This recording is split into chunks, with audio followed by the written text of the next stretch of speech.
There is nothing that is better than cruise embarkation day, but these days it can feel a little bit stressful. What I'm going to do in this video is share with you some unique ways that you can have a perfect embarkation day for the perfect start to your cruise.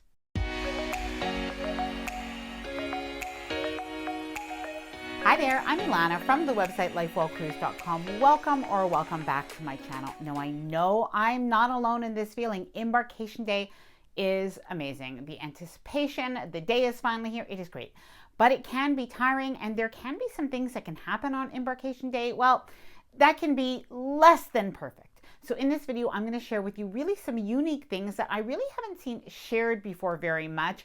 And it is a little bit of a follow-up video to a video that I did several months ago about really the first things that you should do on your embarkation day. So I will leave that video at the end of this one in case you do want to check that out. Now, before I get started, I did want to mention that if you like this video, if you find it helpful, informative, or enjoyable in any way, then please do give the video a big thumbs up. I really do appreciate it. And of course, please subscribe to the channel if you haven't done so already. Let's get started. So firstly, I want to get the obvious things out of the way because they still are really important, and I probably can't say it enough. So the first thing to do to make your embarkation day pretty stress-free is to fly or drive in the day before your cruise. Now, at the same time, something that you probably want to do is look into your transportation to the cruise port, maybe from the hotel or from the airport. If you weren't able to fly in the day before, you could either take the cruise line transfer, you can take an Uber, you can take a taxi, you might want to take public transit, but you do want to find this out in advance so you're really prepared for whatever comes. Now, it's also a good idea to print out all of your documents. While it's great to have Wi-Fi and to have your phone, sometimes technology is not that reliable, and you will have this on you. You'll also want to make sure that you do have your passport or your government ID. Have that all ready for you so that you do start your cruise off right. Oh, and something else to mention, if you are even taking a taxi into the cruise port, or if you're driving into the cruise port, oftentimes at the security, like when your car goes through it, they are going to ask you for your passport or your government ID, and as well your boarding documents. So it is a good idea, just have those prepared in an envelope or maybe in your passport holder. Have that ready as you do go through security, so it just goes nice and easy.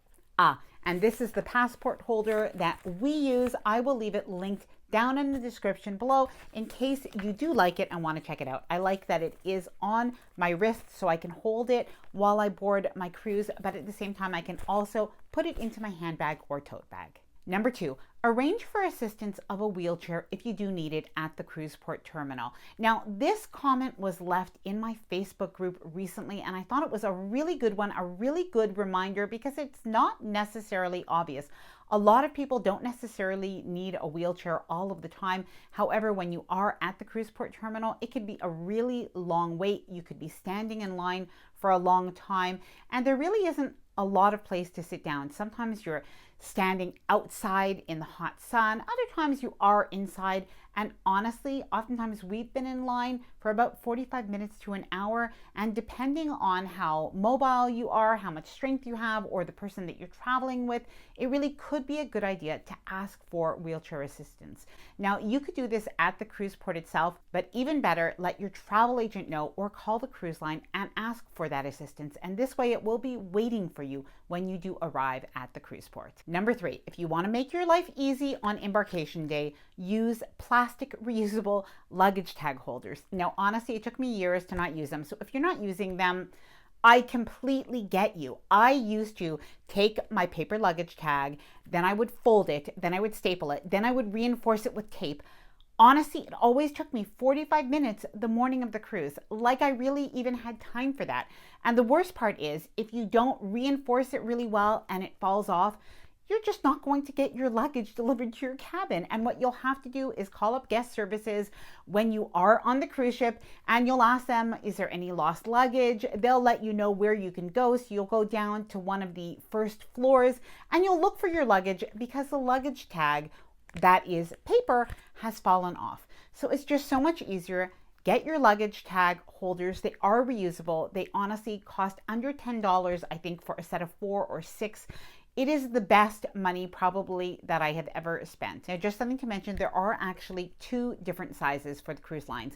There is the long size and the wide size. So depending on the cruise line, you do have to check that. I will leave the links down in the description below this video. Number 4, and this is such a good tip, when you board your cruise, you're usually going to be boarding midship. So when you do board midship, you're going to notice that when you go to take those elevators, maybe up to the Lido deck, if you do go on the Lido deck, or if you go to the buffet, which is often on the Lido deck as well, you're going to notice that those elevators are really, really crowded. So you can definitely take the stairs up if you want. However, if you do need the elevator, walk all the way forward or all the way back until you reach those forward or those aft elevators. And then you can go right up to your cabin, or you can go right up to the Lido deck, and you will avoid those crowds of the midship elevators. Number 5, avoid the stresses and the crowds that you will find at the buffet on embarkation day. Now you can do this by going instead to the main dining room that often does serve lunch on embarkation day, and there may be some other alternative restaurants that you can go to as well that are going to be very good, and you're going to find them on the first day, and they will not be crowded at all because people won't even know about them yet. Now, just something to mention is when you do board your cruise ship, most of the time you can't really stay in your cabin. Sometimes you can drop off your luggage, sometimes you can't, and you'll at least probably have your carry-on bag with you, and at the very least you're going to have some time to kill before you can go back to your cabin and before you can unpack any of your items. So you may as well start your first day off right with a leisurely lunch at one of those alternative restaurants or the main dining room. Number 6, make sure that you do pack a cruise carry-on bag so that you can make the most of your embarkation day. So you can have in your carry-on bag, you can pack a change of clothes. This honestly is something really good because sometimes it does happen that it's several hours until you get your luggage. And if you want to change and be more comfortable, you're definitely going to have a better day if you can do this. At the same time, you'll want to pack things maybe like your deodorant, makeup to freshen up, medication that you need, maybe a book to read. If you do want to sit out on the Lido deck and just really relax, don't forget to pack your sunscreen as well. Now, if you are interested in cruise packing lists, including a cruise carry-on packing list, so the items that I described and of course more, I do have that included in the Ultimate Cruise Planner. Now, the Ultimate Cruise Planner is 47 pages of everything that you could need to organize your cruise from the time you book all the way through disembarkation. So I will leave the information in case you're interested down in the description below this video. And I should mention, I've even included a cruise embarkation checklist so you could use that as well. Number 7, use technology to make your life easier on your cruise. Now, even if you don't like to use your phone on a cruise, I completely understand that. However, what you are going to want to do is make sure that you have downloaded the Cruise Line app. Now, download this at home before you go so that you have Wi-Fi when you download your Cruise Line app. Maybe look through it so you're comfortable with it already. When you do get on the cruise ship, you are going to have, most cruise lines now have a safety video that you can watch right on your phone, and you'll have sort of like an e-muster and some information. So make sure to do that. It is something now that most cruise lines are asking you to download their Cruise Line app. So try to make sure that you do that and you get a little bit comfortable with that, even if after that you put your phone in your safe on your cruise. Number 7, avoid guest services anytime up until sail away, and I'd say even up until after dinner time on the first day of your cruise. So unless you have an absolute emergency, just stay away from guest services. The lines are going to be long. It's going to be stressful. You're going to get agitated because honestly, the people there that are in line are complaining. So it's just not a great place to be. Avoid that completely and try going later on. Now, something about guest services, we've actually even done this, is they're open, I think it's 24 hours a day. We've gone to guest services sometimes at midnight, you know, if we're out about on the ship or maybe after a show. These are really quiet times to go to guest services. And if you just have a quick question, maybe you don't see your onboard credit on your account, sometimes that does take 24 hours to see. So if you have any small issue, just try to wait until later that night or even the next day to go see guest services. Number 9, check out some of the special offers that are available on embarkation day. So even though I always suggest that you book shore excursions in advance, that you book drink packages in advance, there are some things that are actually on promotion on the first day of your cruise. Those will be some spa services. There may be some contests as well. So you could actually join some of the different contests, some of the different raffles, and that could be a really fun thing to do on your embarkation day. Now, please let me know if you've ever gotten some really good specials on embarkation day, or maybe if you've joined any of the contests and raffles, if you've won, please let me know down in the comments below this video. Number 10, make sure that you do something special for SAILAWAY. Now, I know I've mentioned this in past videos, but I really do think it's such an important moment of your cruise. When you sail away from shore, you will maybe even feel yourself physically feel lighter. Your worries, your work, your troubles, any of your stresses of your day-to-day life are left on that shore, and you are heading out towards your adventure, towards your good times, towards your relaxation.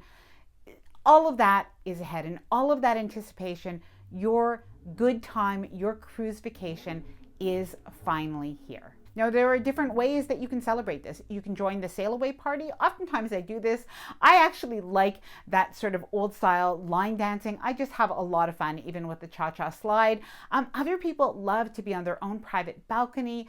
There are many ways to enjoy your SAILAWAY. However, I have a unique idea that I just heard about from somebody who shared this comment. I really appreciate it.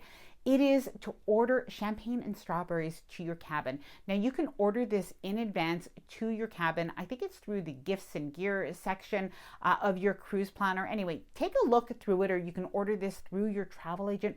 But what a nice way to celebrate your SAILAWAY with your love. Now, if you don't want to order it, sometimes what you can do is actually bring champagne on your cruise ship. Many cruise lines, in addition to allowing you to bring wine, or instead of allowing you to bring wine, I should say, you could bring a bottle of champagne. So obviously make sure that you do check out what the rule is on your cruise line, but I just thought that was such a good idea. Now, please let me know if you've cruised before. Do you feel the same way about SAILAWAY? And if you do, please let me know what you do for SAILAWAY. Let's share some ideas down in the comments below. Now, I am going to leave the information about the Ultimate Cruise Planner down in the description below. It is a 47-page downloadable printable cruise planner, so you can print out as many pages, as many copies as you need for as many cruises as you go on. I'll leave the information below in case you're interested in checking that out. And I will leave a video right after this one with more ideas of the very first things that you'll want to do on the first day of your cruise. I hope you enjoyed the video. If you did, please do give it a big thumbs up. I really do appreciate it. And please subscribe to the channel if you haven't done so already. I would love to have you here within the Life Well Cruise community. Bye for now, and happy cruising.